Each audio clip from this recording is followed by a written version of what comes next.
uwo mubiri ari ivu, ushaka ubyibuhe, ushake wonde ube muto muto, ariko umenya yuko uwo mubiri ari ivu. Shaka kugira amabuno maniniya. Hari benshi afite amabuno maniniya, maze mu kubihana bagenda batigisa batitiza amabuno nk'imbata mbese igiye kunywa amazi, bagenda bajugumiza amabuno bafite maniniya. Abandi ugasanga bafite ibintu bitari byabo, ariko wa muntu wenda kubwiza ukuri uwo mubiri uri kurashira imbere nivu. Kandi nanakubwiza ukuri, iyo umuntu amaze kugira kuva mu mubiri, yewe aragira arabora. Ndakubwiza ukuri, uwo mubiri nubwo uri kuragutesha umutwe, ufata amafaranga ukarundaho, ngo uri kurisiga, ngo uri kurimonora, ndakubwije ukuri iryo nivu uri kurahomekaho ibintu. Kandi ndakubwiza ukuri, uri kurata umwanya wawushyira ku mubiri. Uwo mubiri mu mwanya muto uzakwihakana ugasubira mu ivu. Umuntu ari ndani akagenda gucirwa urubanza. Icyo nakubwira mwene data kuranyumviriza, kumbura ushaka Yesu Kristo nk'umwami n'umukiza, kuko uwo mubiri uzabora.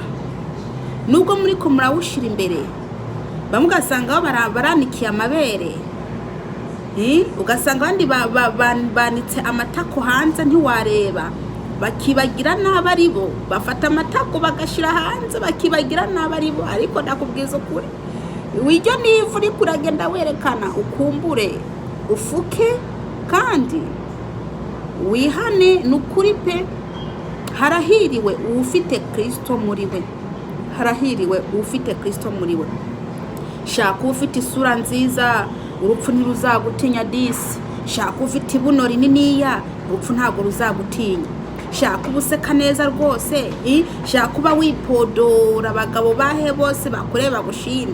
Dore nukuri mwico gihe nihagera huva mu mubiri, umuntu wari wese ntago azavuga ngo disi ngo yari mwiza, ngo arafite isura nziza.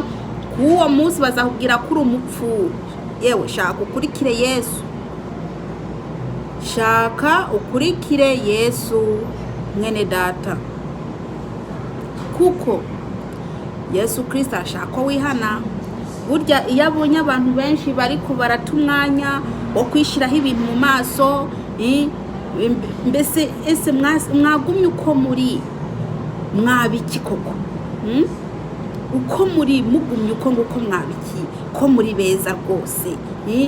Ibyo ngibyo kabisa umwanya muwute muwushira ku mubiri. Umubiri ninda afite intuzenye muri dushe, mukiyo mu ndorerwamo, ninda ari karagira ukuntu umukobwa, ninda ari karamera ukuntu umukobwa, ninda ari karagira uko.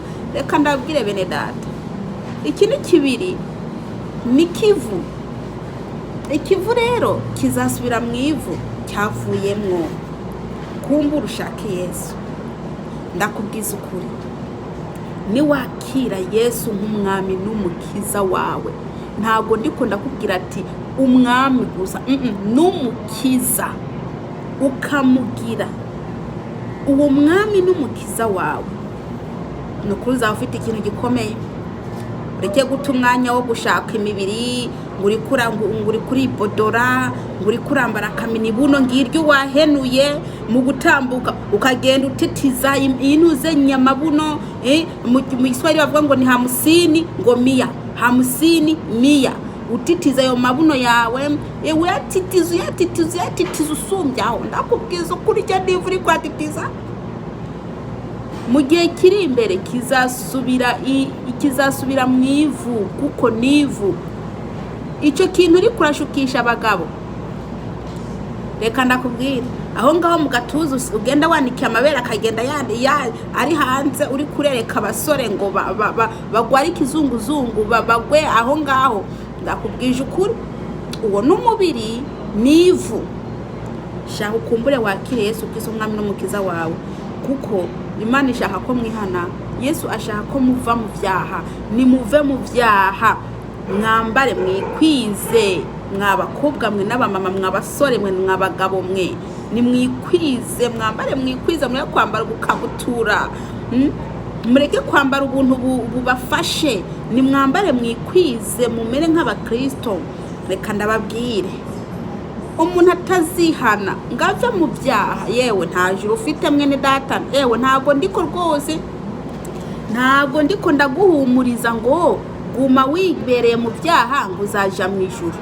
Uzaja mu ijuru ari uko uvuye mu ibyo byaha byawe, ari uko wihanye ibyo byaha byawe, niho uzaja mu ijuru. Naho ubundi sindi bukubwire ngo niwiryamire usinzire mu byaha urimo ngo uraja mu ijuru. Oya, mu ijuru nukubanza ukihana ibyo byaha ukazajayo. Ubusambanyi mu mitima buruzuye, amabuno y'abakobwa arajegera akajegera, umuhungu yayabona agashaka agaca agira agahinda mu ipataro akamera nabi. Ndeka ndababwire, nimwihane, ngende ndiko ndabakangurira kwihana. Nukuri pe, ngende ndiko ndabakangurira kwihana. Turiko twasangira ijambo ry'amasaha ni mu gitondo 2:40 usangire ijambo twihane, tuve mu byaha, tuve kwambara ubusa, tuve kwikinisha, tuve mu busambanyi, mu bubeshi, mu bucuraguzi, mu businzi, tuve mu kuvuga nabi, yebabawe, tuve mu ishari, twihane, tuve mu kwigumura. Umuntu arigumura ukabego sinzi, yewe nukuri nimuze tuve mu byaha, tuje mu Mana, twakire Yesu Kristo umwami n'umukiza. Niba koko tiko turashaka kuja mu ijuru, niba dushaka kuja mu gihugu cyo mu ijuru, nimuze tuve mu byaha, nimuze tuve mu byaha, kuko Uwiteka Imana ashaka ko twihana. Reka ndababwire, harahiriwe uriya yakiriye Yesu Kristo umwami n'umukiza, kuko afite byose. Nakubwire mwene data, niba uri kuravuga ko ushaka kuja mu ijuru ukaba ugisambana, ucambara ubusa, uri kuravuga ububeshi, ufite ifuhi, umushiha, ufite intuzenye, kwambara ubusa, amataka ari karaja hejuru, amabuno ujegereza, wambaye ubuntuzenye butoya, reka ndakubwire, niba ushaka kuja mu ijuru, ushaka kuti ibyo bintu by'isi, ibyo byose ni iby'isi, ibyo byaha byose ni iby'isi, bite hanyuma uzaje mu ijuru. Naho ubundi niba ucyambara ubusa, ugisambana, mbese ukira umujura, reka ndababwire, umujura ntago ari uriya agenda kubomagura amazu gusa. Abajura bibikira 10 n'amashikanwa, 10 n'amashikanwa, bagakubita mufuko, bamaze guhembwa bakubita mufuko, bagaca batangira kubara amadeni bafite, bagaca batangira kubara ati sifite ayo kuriha inzu. Ndakubwire, abo bose n'abajura, bagafata ikigira 10 c'Imana bakagikubita mufuko agenda kukirya. Abo bose n'abajura, nimuze twihane tuve mu byaha, kuko igihe kiraje ku buryo umuntu azashaka ijambo ryamubwira ati niyihane aribure. Igihe kiraje ku buryo abantu bazajarajara babure umuntu abafasha. Nimuze twihane.